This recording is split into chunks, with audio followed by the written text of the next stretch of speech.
बिस्मिल्लाहिर्रहमानिर्रहीम अस्सलामुअलैकुम my dear students. आज हमने फर्स्ट ईयर केमिस्ट्री का नेक्स्ट टॉपिक जो कि है वेरिएशन इन आयोनिक रेडियस ये स्टार्ट करना है।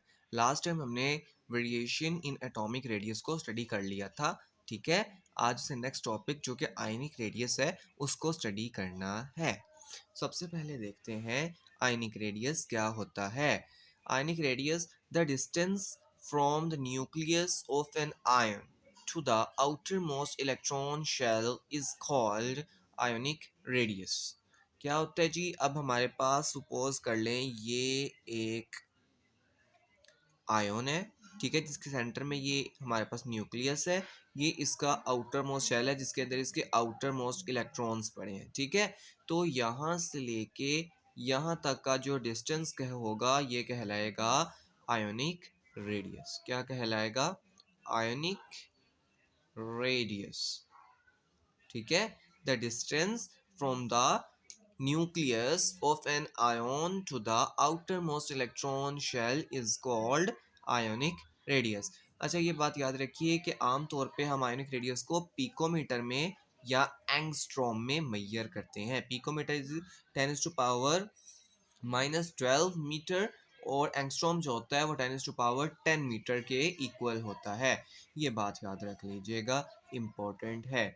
ये था आयोनिक रेडियस। अच्छा, ये आयोनिक रेडियस हमारे पास एटॉमिक रेडियस से कैसे डिफरेंस होता है? एटॉमिक रेडियस हम फाइंड करते हैं किसी भी एटम का कि जब दो सिमिलर एटम्स आपस में बॉन्ड बनाते हैं तो उन दो सिमिलर एटम के बॉन्ड बनाने के बाद उनके जो सेंटर का डिस्टेंस होता है उसका हाफ कर दें तो वो होता है एटॉमिक रेडियस। जबकि आयनिक रेडियस होता है किसी भी आयन के न्यूक्लियस से लेके उसके आउटरमोस्ट इलेक्ट्रॉन तक का डिस्टेंस जो होता है वो होता है आयोनिक रेडियस।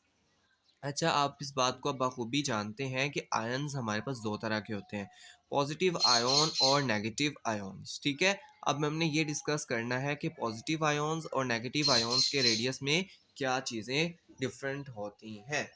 ठीक है, सबसे पहले हम देखें कैटायन क्या होता है। हमारे पास कैटायन होता है जी पॉजिटिव चार्ज। कैटायन यानी कि पॉजिटिव चार्ज आयन को हम कहते हैं कैटायन, यानी कि ऐसा आयन जिसके ऊपर से हमने एक या एक से ज़्यादा इलेक्ट्रॉन्स को रिमूव कर दिया हो।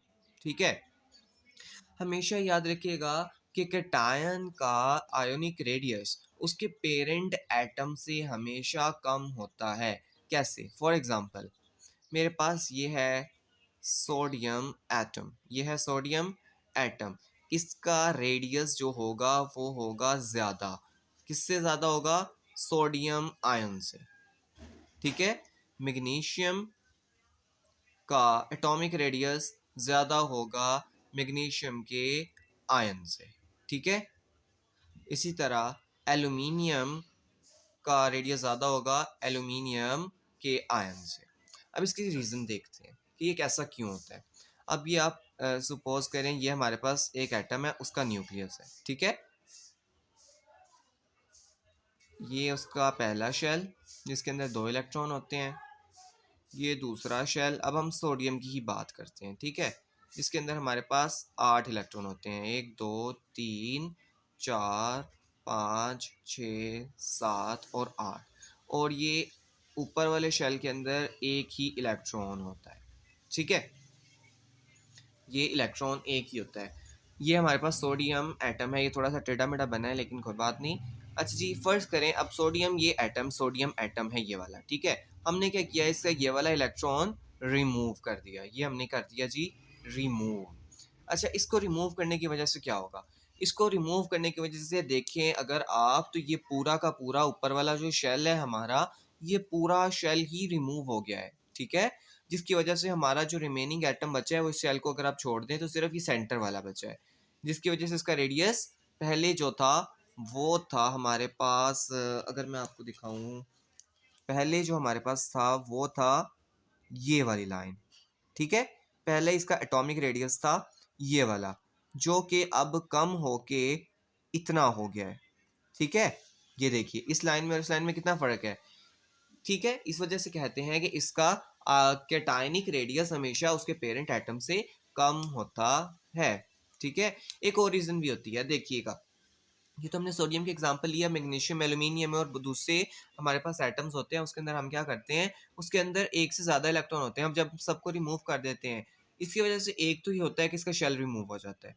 दूसरी बात ये होती है कि अब जब एक शेल आपका रिमूव हो जाएगा, तो जो न्यूक्लियस की अट्रैक्शन होगी वो बाकी के एटम्स के ऊपर ज़्यादा, बाकी के इलेक्ट्रॉन्स के ऊपर ज़्यादा हो जाएगी, ठीक है, जिसकी वजह से ये इन इलेक्ट्रॉन्स को भी अपनी तरफ अट्रैक्ट कर लेगा, जो कि इसके ज़्यादा करीब आ जाएंगे, ठीक है, जिस वजह से इसका वैसे भी रेडियस कम हो जाएगा, ठीक है। तो इस वजह से मैंने कहा कि सोडियम का ज़्यादा होता है सोडियम आयन से, मैग्नीशियम का रेडियस ज़्यादा होता है मैग्नीशियम आयन से, और एल्यूमिनियम का ज़्यादा होता है एल्यूमिनियम आयन से, ठीक है।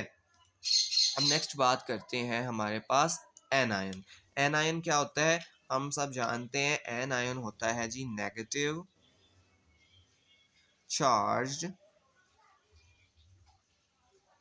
Negative charge ion, negative charge ion हमारे पास होता है एन आयन। अच्छा, अब मैं आपको बताता हूँ कि अगर मैं यहाँ पे बात करूँ फ्लोरीन की, तो इसका फ्लोरीन का रेडियस, फ्लोरीन फ्लोराइड आयन का रेडियस फ्लोरीन से ज़्यादा होगा, यानी कि कैटायन में इससे उल्टा है, कैटायन में पेरेंट एटम का रेडियस ज़्यादा होता है, एन आयन में पेरेंट एटम का रेडियस कम होता है, ठीक है। इसी तरह हमारे पास ऑक्सीजन की बात करें, तो ऑक्सीजन आयन का रेडियस ज़्यादा होगा ऑक्सीजन एटम, पेरेंट एटम से। इसी तरह नाइट्रोजन की बात करें, तो इसका आयन का रेडियस ज़्यादा होगा नाइट्रोजन के पेरेंट एटम से, ठीक है। इसी तरह बाकी भी हमारे पास सीरीज चलती है। हम अब इसकी रीज़न देखते हैं होता क्या है। हम फ्लोरीन एटम बनाते हैं जिसके अंदर ये इसका न्यूक्लियस होता है, इसके बाहर 2 इलेक्ट्रॉन होते हैं, ये वाले 2 इलेक्ट्रॉन होते हैं, और उसके ऊपर 7 इलेक्ट्रॉन होते हैं, ठीक है, 7 इलेक्ट्रॉन, 1 2 3 4 5 6 7, ठीक है जनाब। अच्छा, अब आपने क्या किया, यहाँ से एक इलेक्ट्रॉन पकड़ा और इसके अंदर ऐड कर दिया, क्या किया, एक इलेक्ट्रॉन पकड़ा और उसके अंदर ऐड कर दिया। इसके ऐड करने की वजह से क्या होगा कि ये भी नेगेटिव चार्ज है, ये भी नेगेटिव चार्ज है, ये भी नेगेटिव चार्ज है, तो ये नेगेटिव चार्ज इसको भी और इसको भी रिपेल करेगा, तो ये भी दूर चला जाएगा, ये भी दूर चला जाएगा, फिर ये नेगेटिव इस नेगेटिव को रिपेल करेगा। इसी तरह ये पूरी हमारे पास इसका इलेक्ट्रॉन क्लाउड एक दूसरे को रिपेल करेगा, जिसकी वजह से ये जब सारे एक दूसरे को रिपेल करना स्टार्ट करेंगे, तो ये इसका जो साइज़ है वो ये इनिशियल है, तो इसका फाइनल साइज़ जो होगा वो यानी कि इंक्रीज़ हो जाएगा। आउटरमोस्ट इलेक्ट्रॉन का जो साइज़ है वो पहले की निस्बत ज़्यादा हो जाएगा, जिसकी वजह से हम कहते हैं एन आयन का रेडियस उसके पेरेंट एटम से ज़्यादा होता है।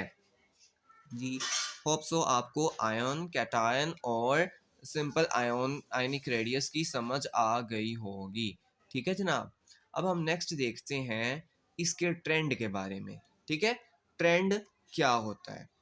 मैं आपको लास्ट भी ट्रेंड के बारे में बता के आ चुका हूँ कि मैंने आपको ट्रेंड का बता दिया था कि मैंने आपको एक ट्रेंड लिखवा दी है, यही ट्रेंड आपका हर चीज़ में इस्तेमाल होगा। उसके अंदर मैंने आपको आयनिक रेडियस नहीं लिखाया था, ठीक है। तो अब जहाँ भी आपने यहाँ पे देखा है ना एटम लिखा हुआ है, एटम की जगह आप लोग आयन लिख दें इसके अंदर, ठीक है। अब ये जो मैं आपको दिखा रहा हूँ ना, इसके अंदर आपने जो ये ट्रेंड है, इसके अंदर सिर्फ एटम की जगह, एटॉमिक रेडियस की जगह आयनिक रेडियस लिख देंगे, तो ये आपका सेम ट्रेंड बनेगा। यानी कि हमारे पास जो कैटायन होता है और एनायन होता है, अब इसके अंदर हम कैटायन और एनायन की बात नहीं करेंगे क्योंकि दोनों के लिए ये चीज़ सेम है। यहाँ पे अब आयनिक रेडियस की बात करेंगे। जब हम एक पीरियड में टॉप टू बॉटम आते हैं, सॉरी, एक पीरियड में लेफ़्ट टू राइट मूव करते हैं, तो क्या होता है कि हमारे पास आयनिक रेडियस कम हो जाता है, कैटायनिक रेडियस भी कम होता है और एनायनिक रेडियस भी कम हो जाता है, ठीक है।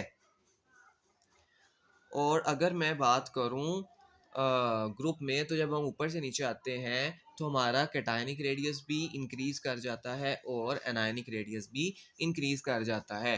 अब ये नहीं, इसका मतलब ये नहीं है कि एक ही एटम का बार बार इंक्रीज़ या डिक्रीज़ हो रहा है। अगर मैं पीरियड की बात करता हूँ, तो अगर मैं पीरियड में मूव करता हूँ, फॉर एग्जांपल लिथियम आयन, ठीक हो गया, उसके बाद मैग्नीशियम आयन, अब मैं यहाँ पे पीरियड की तरफ मूव कर रहा हूँ, ठीक है। तो अब इसके अंदर मेरे पास जैसे जैसे मैं मूव करता रहूँगा अगले जो एटम आएगा पीरियड में वो छोटा उसका रेडियस होगा। फॉर एग्जांपल लिथियम का रेडियस इसके पीरियड में सबसे ज़्यादा है, लिथियम आयन का। उसके बाद बेरिलियम आता है, बेरिलियम का रेडियस उससे कम होगा। उसके बाद एल्यूमिनियम का रेडियस उससे सॉरी उससे पहले आता है बोरोन, बोरोन का रेडियस उससे कम होगा। उसके बाद कार्बन का रेडियस उससे कम होगा। उसके बाद हमारे पास नाइट्रोजन आयन का रेडियस उससे कम होगा, ऑक्सीजन आयन का रेडियस उससे कम होगा और फ्लोराइड आयन का रेडियस सबसे कम होगा। इसी तरह अगर आप ग्रुप में मूव करते हैं तो लिथियम आयन का रेडियस सबसे ज़्यादा नहीं बल्कि सॉरी सबसे कम होगा इस ग्रुप में। उसके बाद सोडियम का उससे ज़्यादा होगा, फिर पोटेशियम का सब उससे ज़्यादा होगा, रुबीडियम का फिर उससे ज़्यादा होगा, सीज़ियम का उससे ज़्यादा होगा, सबसे ज़्यादा फ्रांसियम का रेडियस होगा। ठीक है, ये हमारा ट्रेंड था ग्रुप में। इससे पहले हमने पीरियड में डिस्कस किया है, ये मैंने आपको ट्रेंड लिखवा दी, ये हर जगह पे यही फॉलो होगा।